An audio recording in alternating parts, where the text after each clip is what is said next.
Currently, I'm a software engineer. So my role is related to DevOps.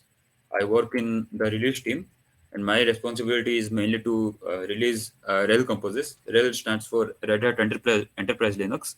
Uh, I mean, it's a version of Linux like you use Fedora, Ubuntu, CentOS. So RHEL is another version, but it's an enterprise version. So mostly corporate companies use it. Uh, and my role is to maintain CI/CD pipelines, and I also write automation scripts that help my team to increase the productivity. And coming to open source events, I have been an intern at an organization called OC for GSoC 2020, where I developed a application, a Google Chrome extension. The name was OC Scholar.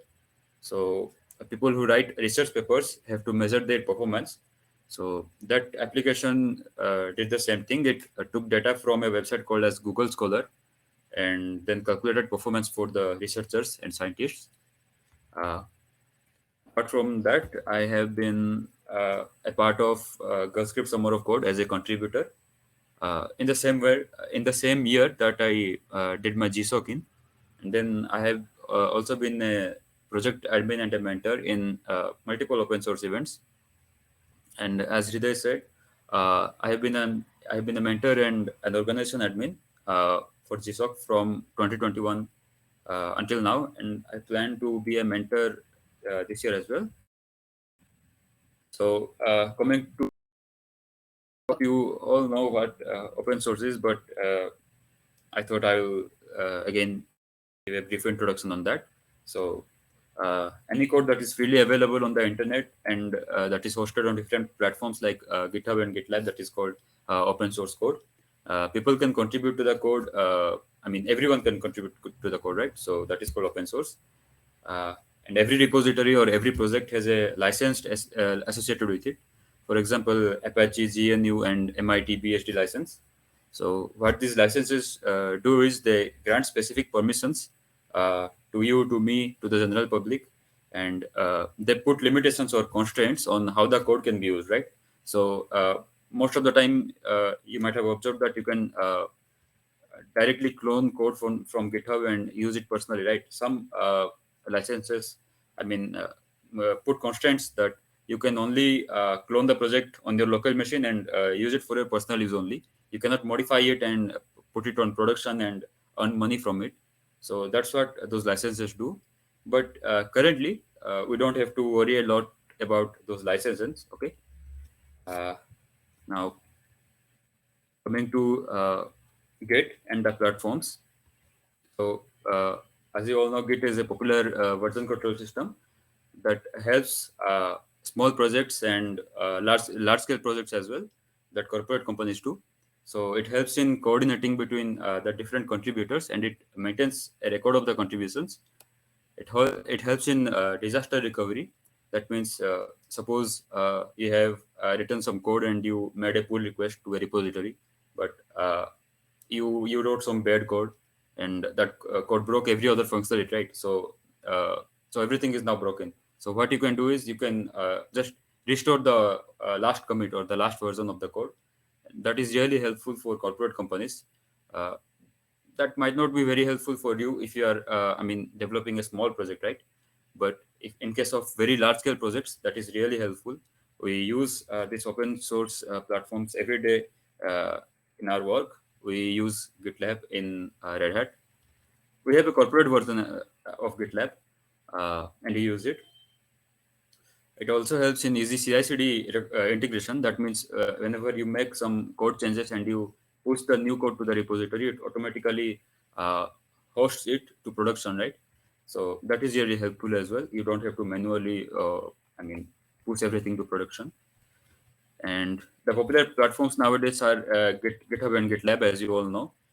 If you take part in GSoC, most of the repositories will be hosted GitLab.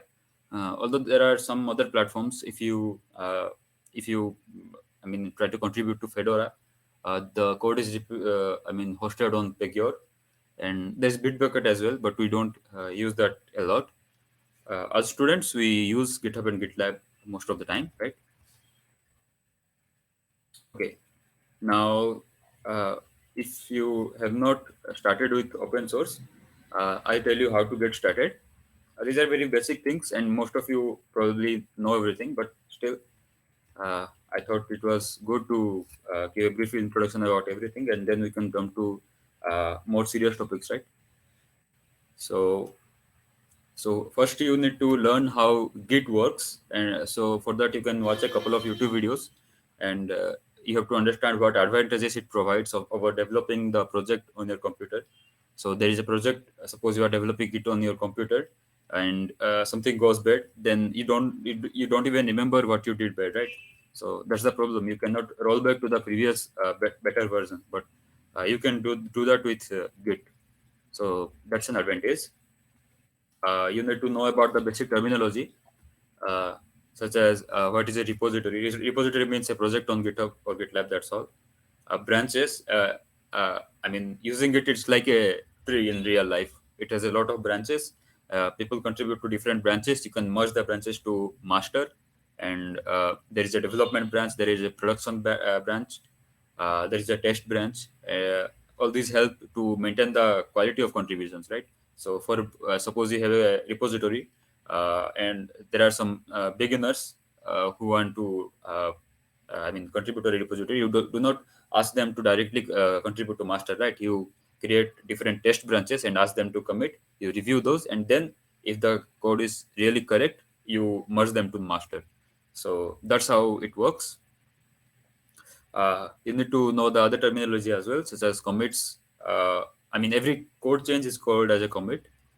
Issues and pull request. I hope you all know that. And push and pull of code, fork and clone. You need to learn those as well. And one very important thing is you need to remember the commands, right? So there is git add, git commit, git push, pull, and fork, stack, and stash. I mean, go to explain this one by one, the meeting will be really long. So I'll not explain this. You can ask your seniors to conduct some sessions and explain those to you, or you can watch a couple of YouTube videos. There are really informative videos on YouTube for this. Uh, Okay, now going forward. So after learning about Git, what you need to do is, especially if you are in your first or second year, you have a lot of time to explore programming languages, right? And so what you will do is you will explore programming languages and to other tools and services. For example, C, C++, Java, Python. These are, I mean, programming languages. You can just be proficient in any one of these. You don't need to learn everything. Okay. uh, Even in job interviews, they will ask you to code in one particular language. They won't ask you to first code in C and then Java, right? So if you learn any one, you are good to go. And then you need to learn some other things: JavaScript, React, there's Angular, and database such as MongoDB, Postgres, MySQL. All right, so you need to learn one thing from each domain, and you need to be an expert in those, uh, and you'll be good to go. You don't need to learn everything else. And trust me, if you try to learn everything else, I mean everything at once, you won't be able to do nothing. Okay, so so after learning these skills, you put those on your resume, and then you can start making small personal projects on your own. You can just go to YouTube and search for beginner JavaScript projects and such, and then just start contributing. And then the most important thing is that you need to upload that project on GitHub and GitLab, so that other people know that you are doing something, right?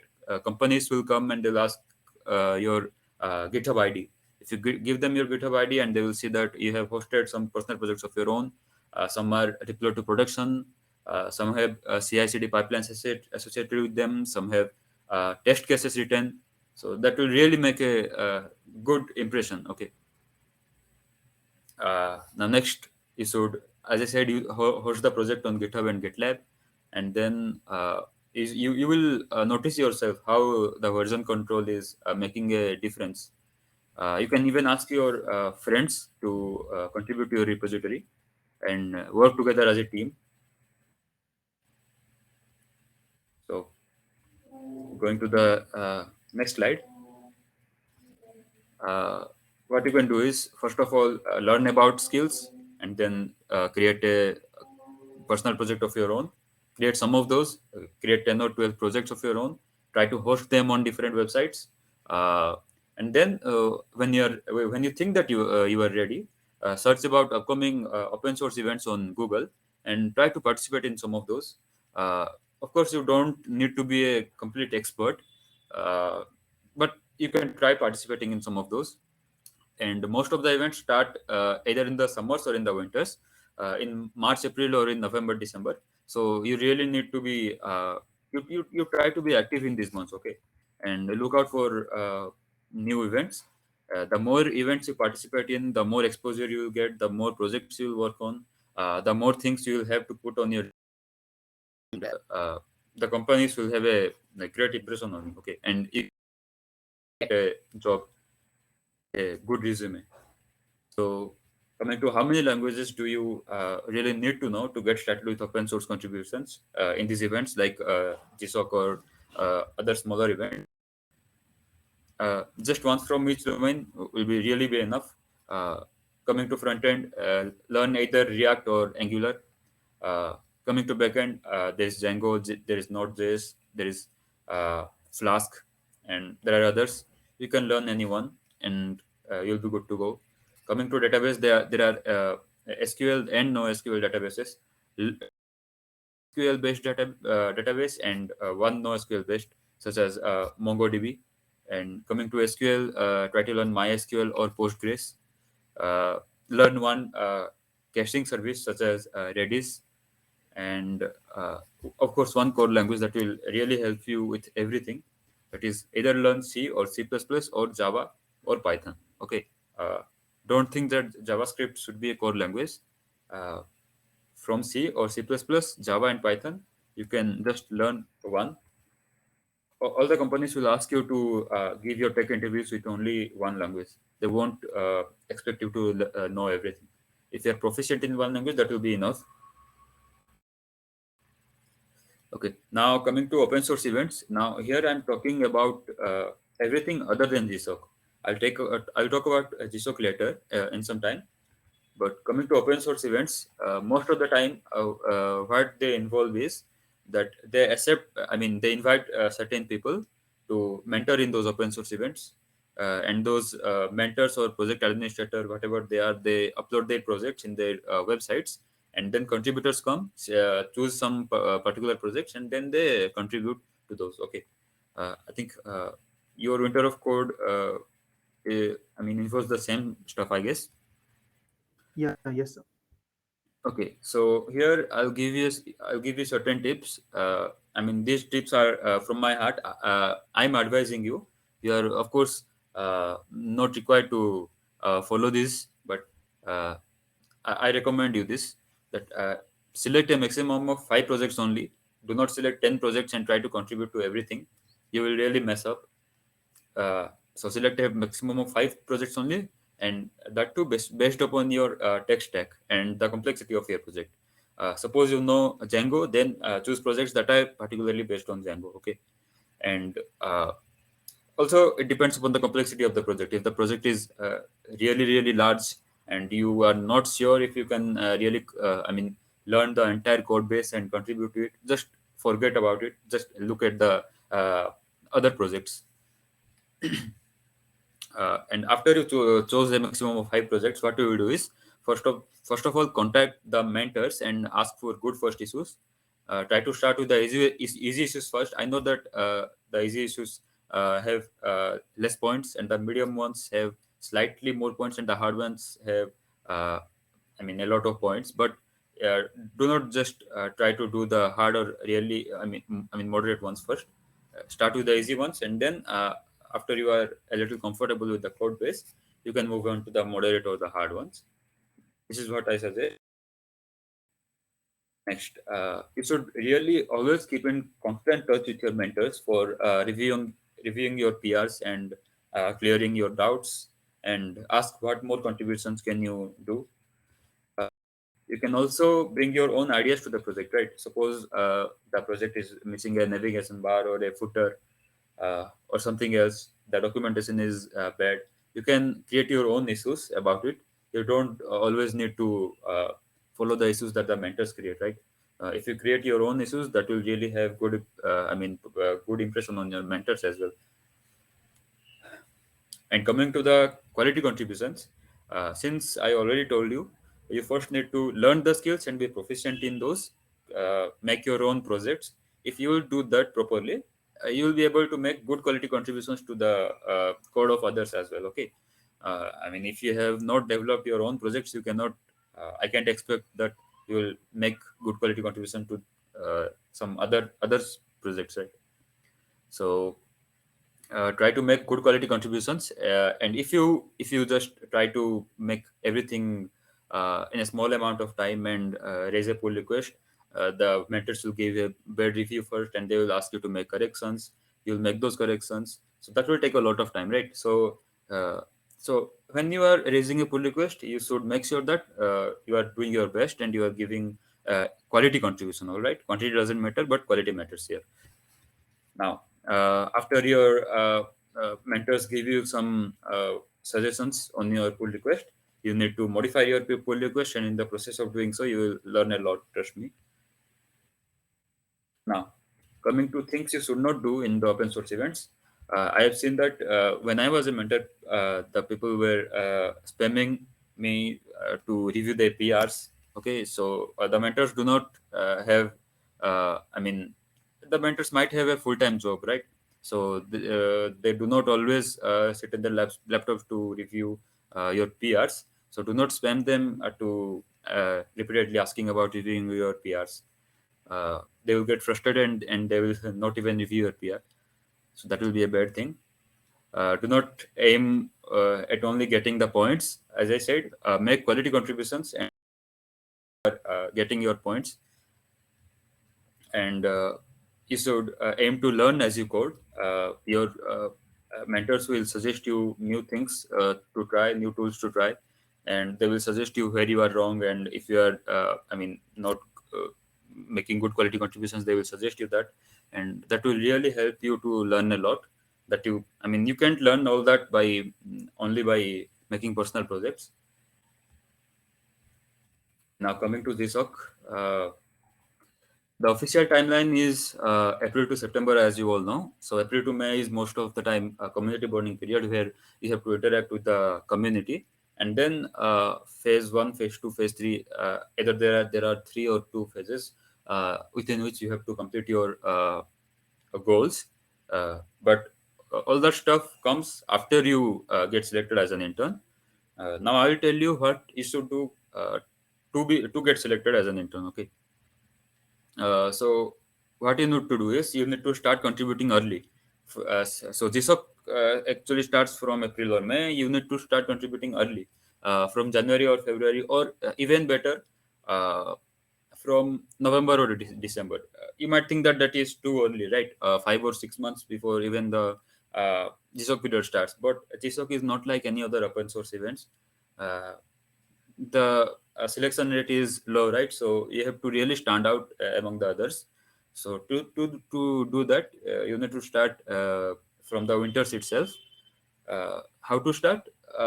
I know that if you Google it on the internet, you will find a lot of blogs that say how to start.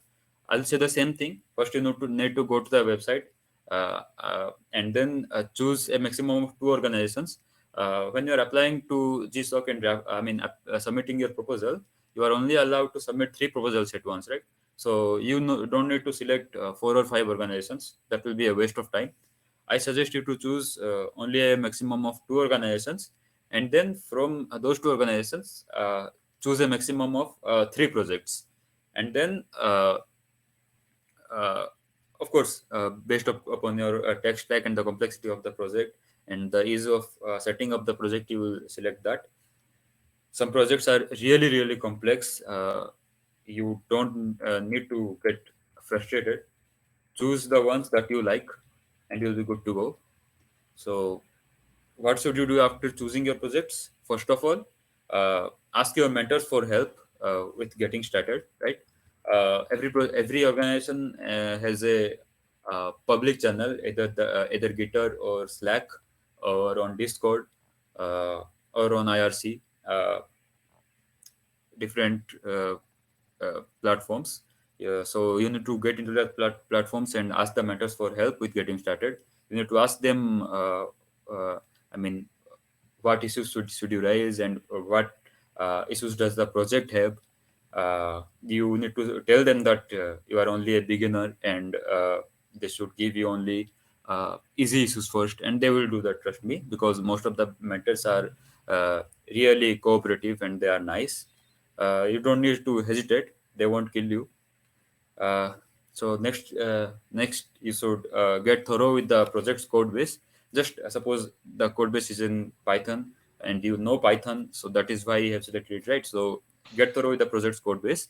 uh, Try to set up the project on your own in your local machine. Read the project's code base once, twice, thrice, as much as you want. Ask the mentors about, I mean, if there are some code snippets that you don't understand, ask your mentors.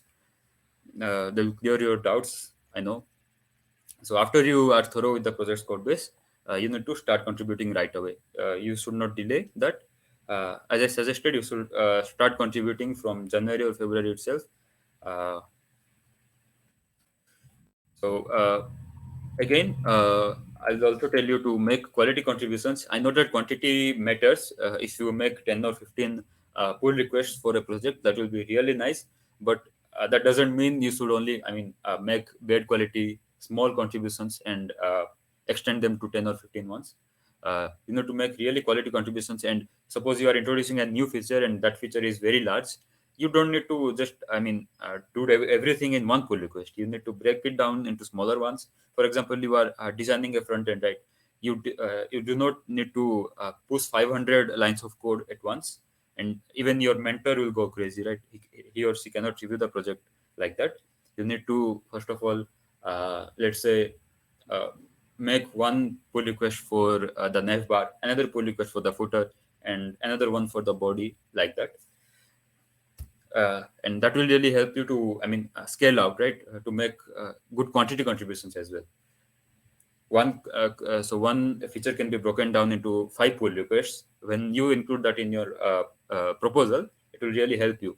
The people who are reviewing the proposal, they will see that, oh, this guy has made 10 contributions, and that will really increase the chances of your selection. And how you are going to select your organization like that is, you just look at the previous statistics, right? Suppose a company has, suppose an organization has been selected in 2020 and 20 and 21. I will say that organization will most likely be selected this year. Although, you can be 100% sure at that, but you still can take a chance, right? And then, as I said already, you need to be in constant touch with your mentors, and there will be also your colleagues who will ask some doubts in the public channels. If you clear their doubts, that will put a good impression in in the front of the mentors as well. So you need to be really, really active. Regarding the proposal, so listen to this really carefully. So for the proposal, you need to start writing the proposal 20 or 25 days before the submission. I'll say you can start writing the proposal 1 month before submission as well, because proposal is the main. The organization administrators will read your proposal and then decide if they want to take you as an intern or not. So proposals are really important. Start writing early, uh, and what you can do is review the proposals of previous interns. Go to the organization website, and there you will find all the people who were interns in the last year or last 2 years. You can go and review their proposals and see in what format they have written the proposals. You can follow the same format as well. Different organizations have different formats. I cannot tell you a particular format that you should write to get selected, because different organizations have different ones. But you should just review the past proposals, and that will give you an idea. And after you write the proposal, after you are confident, you need to get it reviewed by the mentor twice or thrice for submitting. You need to specially take care of English. You need to write in good English and ensure that there are not any grammatical errors. You can put everything on Grammarly or some other online tool to make sure. Okay. Now coming to a format, as I said, there is no particular format, but I can give you a rough idea. And this format is based on my organization. So I'm giving you a rough idea on, I mean, how the skeleton of the proposal actually looks like most of the time. So you don't need to write a 40-page proposal, right? Your organization admins won't even need that. They will just delete it from the laptops and you will not be selected. Try to write a maximum of uh, 15 or 20 pages uh, at the most. Don't write beyond that. They won't read it. So what you will write is, first of all, write the contact details of yours. You all can hear me, right? Yes, sir, we can hear you. Yes, sir. Yes, sir. So what you need to write is, first of all, your contact details. So of course that will include everything about you, in what college you study and your email ID, your phone number and stuff.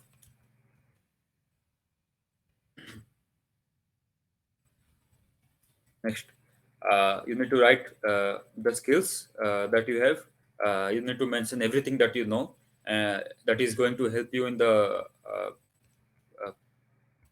future. I mean, in the GSoC period. Suppose the project is mainly based on Python. You need to mention all the relevant skills that you know, Python and Django and Flask. And suppose it has a Postgres database, you need to mention that as well, that I'm proficient in Postgres. That will really help you a lot. And next, you need to mention your time commitments. GSoC has a particular time commitment that they need. I guess that is 40 to 50 hours per week or something like that. You can see that on their official website. And then you need to check if you can really fulfill that time commitment or not. If you cannot, if you have certain restrictions, you can honestly mention that as well. You don't need to worry a lot. You have Saturdays and Sundays, right? You have a lot of time on the weekends, so you can add that on the in the weekends I can uh, code a lot more and I'll have a lot of time, stuff like that. Next, what you aim to achieve, you need to write the current state of the project. That the project is in this state, and these are the disadvantages that is it has. The project is really slow, and I plan to, uh, I mean, make it more effective. I plan to put it on production. I plan to refine the code base and break down the functions. I plan to write out test cases. I plan to integrate CI/CD and stuff like that. You need to write everything in detail, and it's good to write point was and not one lengthy paragraph. And it's also really important that you need to add some diagrams, right, some pictures and some code snippets that will really increase your chances of winning. It will really help your proposal to stand out. Suppose you are, let's say you are trying to integrate a CI/CD pipeline onto the project. You need to, I mean, what you can do is add some code snippet, or suppose you are adding an F bar to the project. Just take the HTML snippet and add it to your proposal. That this is a demo of the snippet that I am going to add in my project. This will really help you, and the organization admins will know that you really know what you are saying. Okay. Now coming and continuing with the format, you need to include the timeline from April through September, week-wise, what you plan to do. You need to write that. I'll give you a brief introduction. So you will not start coding right away, right? In the community bonding period, you will go through the code base again. You will talk to your mentors about what improvements can be made, stuff like that, and then after the community bonding period ends, uh, I mean, in each week, suppose in the first week you plan to improve the documentation. In the second week, you plan to improve the UI. You need to write those things in detail, week wise. Week wise is important. Now, you need to mention your contributions as well. This is the most important part. Suppose you have made 8 or 10 or 15 pull requests. I mean, another thing, whenever you are contributing to a project, do not directly open a pull request regarding a feature, right? Suppose there is no navigation bar, you just add a navigation bar and you raise a pull request. That won't help you. First of all, create a detailed issue that yeah, this project misses a navigation bar, and this is a problem to the UI. So what I'm going to do is add an F bar, and then the mentor will comment on it that go forward. You can start working on it, and then you should start working on it and raise a related pull request. So in the proposal, for every pull request you made, you can, I mean, mention the related issue. Okay, and you in the end you have to also mention the related projects that you worked on. Suppose as a part of Gulf Street Summer of Code, let's say you have worked on a couple of projects related to Python, and now you are contributing to a project that is based on Python as well as part of GSoC. You can mention those other projects that will help your chances of getting selected. And as I already told you, after writing a good proposal of 15 to 20 pages, keeping all these points in mind, uh, you need to get it reviewed 2 or 3 times before submitting. Send this to your friends, or you can send this to your mentors, or you can send this to your teachers if they are, I mean, if they like, or you can send it to some professional people that you know. They will check your English, they will check your grammar, they will check if you used correct technical terminology or not.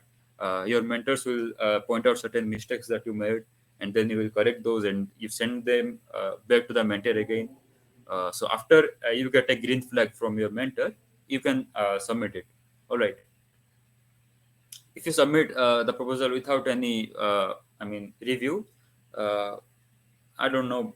I mean, there might be some problems in the proposal that you uh, are not aware of, right? So your mentors might be able to help you with that. So good review is always important. Now, coming to the benefits that these open source events, including this GSoC, GovScript, and other open source events hosted by our Indian IITs, NITs, and other colleges, how will this help you in the future? So, as we know that open source is free to use and it's always ideal for students. Our students, we don't plan to spend a lot of money on stuff like right. Whenever we have to host something, we don't. I mean, pay to the hosting providers. We just use some free providers like uh, Varcel or something like that. Uh, so we plan to use free stuff, and OSS is free, so that is ideal for us students. So what these events will help you in is that these events will really give you a real work-like experience. When you join a job, you will feel like it's basically the same thing. You have to work, you have to give code contributions within a particular period of time, and that's what these events look like.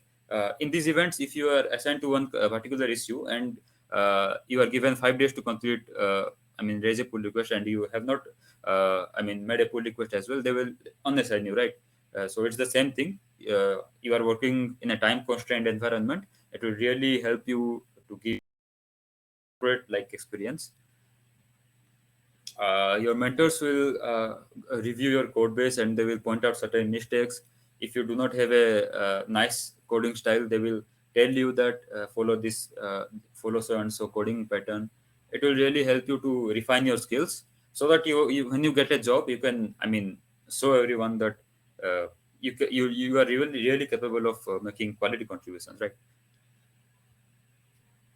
No. Uh, so you will see that the issues that you are working on, I mean, they won't always, you have to get out of your comfort zone, right? That will most of the time include some tools or services that you have not worked on before. Suppose uh, you have not worked on React before, and one issue involves working with React. You take that issue up, you learn React, and then you make quality contributions. That is increasing your skills, right? That is helping to improve your skills. So participating in these events will really help you improve your skills. And then when you will be in your fourth year and the companies will come for placements, they will ask for your resume, right? So when they see that you have I mean participated in so and so events, you are a top performer, or you have won this competition, won this hackathon, and you have done these projects, you have deployed it to production, all these things will really make a good impression to the company, and you are much more likely to get selected. My contributions to this open source, GSoC, GovScript, and KWOC, NJAC, this really helped me get my job, get my current job at Red Hat. So I'm telling you, this will really, really help you. So it's really important to take part in these events, and uh, at the same time, work on your personal projects as well. And on a lighter note, if you stand out, if you, are a top contributor, they will send you goodies as well, stickers and shirts and stuff like that. And if you take part in competitions like GSoC, they will pay you. If you all already know, it's 3,000 US dollars, which is a pretty good amount of money. You can spend the money anywhere you want. That will be really a nice thing, right? Now, uh, coming to the challenges. So these are the challenges that I had faced, and I saw people facing. So I'm pointing out these to you. Uh, you need to take care of this. So the first thing is that there are going to be issues in which they will ask you to introduce certain functionalities, or work on certain tools that you have never worked on before. Suppose they will ask you to containerize an application that will involve the knowledge of Docker, suppose, and you have not worked on Docker before. So you don't need to hesitate. You can just take that issue and take a couple of days to watch some YouTube videos and learn about the skills, and then you can make a pull request. Of course, if uh, the code is wrong or something, they will give you some reviews, and then you can correct it. But it will really help you to improve your skills, right? And also, if you think that you cannot really work on certain issue that is really out of your comfort zone, you just don't need to take that. If it's a really hard thing, suppose there is an issue that is labeled as easy, but that requires the knowledge of Kubernetes, and suppose you need at least 20 days to learn Kubernetes, then you don't need to take that issue as well. Okay, you can pass on certain issues and take only the issues that you really think you can do. Okay.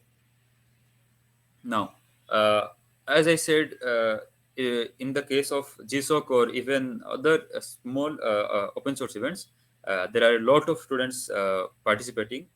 Most of the times, it's more than 100 or 200. Sometimes it's in thousands. In case of events like GSoC, people from all over the world will participate. Especially now, not only students but even working professionals are allowed to take part in GSoC, right? So people from developers from all over the world are going to participate. So that is a really competitive environment, but you need to maintain your pace. And I have seen that when I was a mentor, I noticed students were getting frustrated, and they were even maintaining a non-professional behavior among themselves. You don't need to do that. You need to always maintain a professional behavior and keep your calm and work on your issues.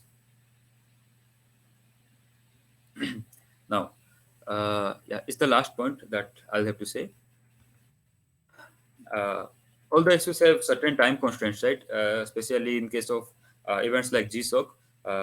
If you say that if you have written in your proposal that you will improve your documentation in 1 week time, you really have only a week's time to improve the documentation, right? If you take 2 or 3 weeks, that will impact your future plans as well. So you need to work within the time constraints. So if you will really feel tensed, you can ask your mentor to break a really large issue into smaller ones. You need to work fast. If you have written in a proposal that you will give 4 or 5 hours per day into the event, you really need to give 4 or 5 hours a day. Okay, you need to maintain that pace. You need to work fast. I will not ask you to, make bad quality contributions, but you need to act fast. So that's all I have to say regarding all this. I hope that I was able to educate you on these open source events. Now, if you have any questions, you can ask me. This is the time. Thank you so much, sir, for giving your time. Anyone who has any doubt directly open their mics, or they can drop their questions in the chat itself. So we have some time. We can take some questions. Anything you would like to ask? If you are not getting the option to switch on your mic, you can ask any of the hosts or directly ask in the chat itself. Um, One of the question is about like some resources to learn more about Git and GitHub, GitHub and GitLabs. Okay, I'll I'm finding the resources on GitHub that I have learned from. I will share this in the chat. You can ask the next question. Yeah. Anybody, any other questions like कुछ भी doubts वगैरह हो?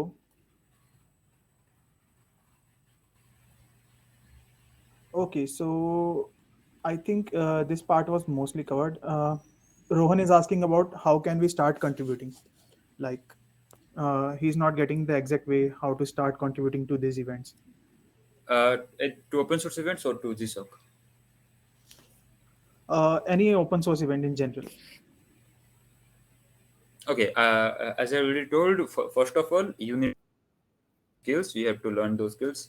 Uh, get those skills first. So step one is to learn something. Step two is to make your own projects, develop your own projects, and host those projects on GitHub.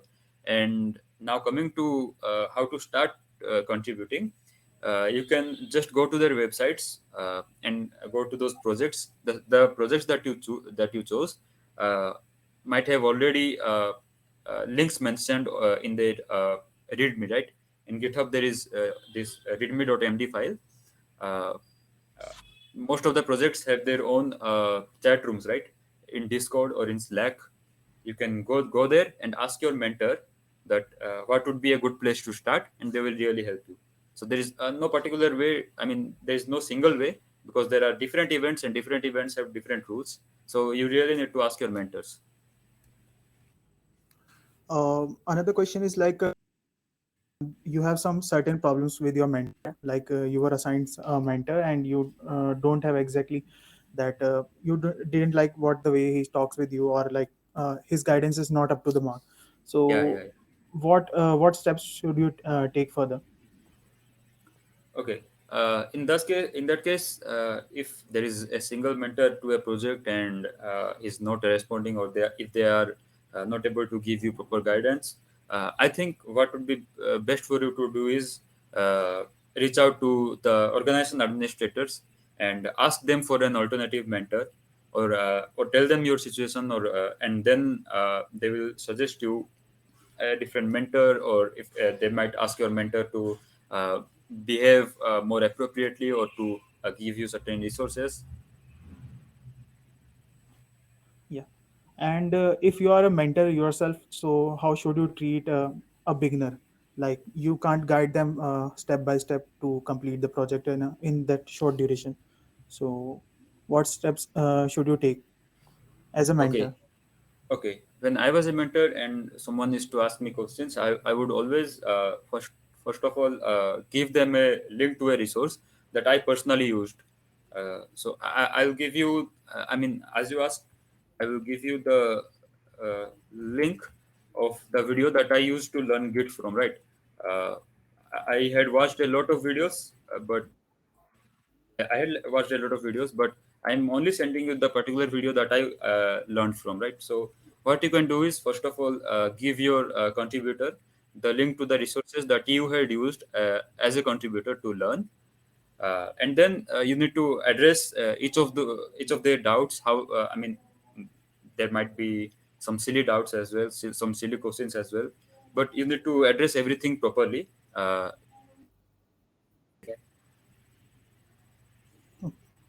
Like someone is asking from which year should we start participating in GSoC, and what skills should I acquire if I'm in first year? It's completely up to you. If you are in your first or second year, you really have a lot of time to explore. So I won't tell you that. I mean, just select Java and stick with it because everyone is working on Java. Your friends are working with Java. I will tell you that first try to learn C and then work on it for a couple of weeks. Try C++, try Java, try Python, and whatever you think is best for you, you can stick with that for the rest of your time. Uh, so select one skill for front end, one for back end. Uh, be proficient with one database, one SQL and one NoSQL, and then finally one core language. Suppose Python, then stick with Python and be proficient with that. And coming to which year you should GSoC from, there is no particular year, but I don't think you can participate in uh, an event like GSoC from the first year itself. Try to learn everything in the first year and then try to participate in GSoC from the second year onwards. I will recommend you that, but you can try in the first year as well. Okay. And another question is, open source is just all about freelancing, or is it helpful in placements as well? And freelancing means you are providing your services to someone else, right? Someone is asking you to make a project, you code from them, and they'll pay you money. So freelancing isn't free, uh, but open source is free, right? You can get the code from anywhere. As I said, yes, open source won't really help you in your placements, right? But when those companies will come, they won't expect everything from you because you are only an engineering student.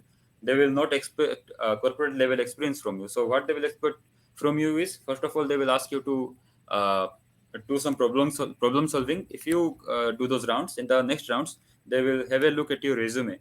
uh, you need to have those skills. Suppose you have mentioned JavaScript, they will ask you to code in JavaScript. So if you have coded in events, that will really help you in interviews, right? Also, if you have uh, done certain projects, deployed it on production, you can show them as well to your interviewer. You can mention those in your events, sorry, in on your resume. If you have taken part in an event, let's say Gulf Script Summer of Code, and you are a top contributor, you can mention that on your resume, and then the companies will really have a good impression on you. You are much more likely to get selected and get a job. Okay. Anyone, matlab, any other questions? You can drop them in the chat itself, or you can switch on your mics. Uh, can we participate in GSoC by learning a single language or multiple languages? We'll see. Different organizations have a wide variety of projects, and those require different skills. Some might need Scala or Ruby on Rails, Golang or Python. But trust me, suppose you only know Python. If you try to find a project, you can get a project that is really based on Python. So it's completely up to you. You need to follow the trend. Suppose no one is working on PHP nowadays, and everyone is working on Python or Golang. Then it is better for you to learn either Python or Golang, and then find a appropriate project. You don't need to learn everything. Of course, you can learn everything, but you will not be able to be proficient in one field. Any other questions? We have just a few more minutes. How to choose organization in GSoC? Well, first of choosing an organization means looking at the projects, right? So look at the project. Suppose you know only Java, but if so, you cannot choose an organization that has projects written in Ruby on Rails, right? So that is how you choose. First of all, you look at the organization of the past year and see if the organization has been selected in the last 2-3 years or not. Yes, if it has been selected, मतलब पिछले 2-3 साल में अगर वो organisation select हुआ है, ये साल में भी उसको सिलेक्ट होने का चांस ज़्यादा है. तो आपको प्रोजेक्ट भी देखना है, आपके टेक्स्ट टैग के हिसाब से जो ऑर्गेनाइजेशन में अच्छा मतलब वो प्रोजेक्ट्स हैं वो आपको चूज करना है. और देखिए अगर ऐसा कुछ ऑर्गेनाइजेशन होगा जो कि 4 साल पहले सिलेक्ट हुआ होगा, 4 साल से सिलेक्ट नहीं हुआ होगा, वो सिलेक्ट करके आपको कुछ फायदा नहीं, क्योंकि that organisation might not get selected this year, so you are only wasting your time. So it's good to select only frequent organizations, the organizations that have been only frequently selected and that have the projects that are suited to your level of skills. Okay. Any other questions? We can take one more question at least. I think that was it. So, thank you so much, sir, for giving your time to us and taking this session. And it was quite informative, actually. Uh, Thank you. If you have any other doubts, you can ask me in my email. You can send me your questions and I'll try my best to answer. Okay. Yeah, sure. I'll share his LinkedIn ID here itself. Okay. Thank you so much, sir. Thank you. All right. So, all the best, everyone, for your future endeavors. And I hope you all get selected as interns in GSoC. Okay. Thank you so much, sir. Thank you so much, sir. Okay. Thank you. Goodbye. Before. Goodbye, sir.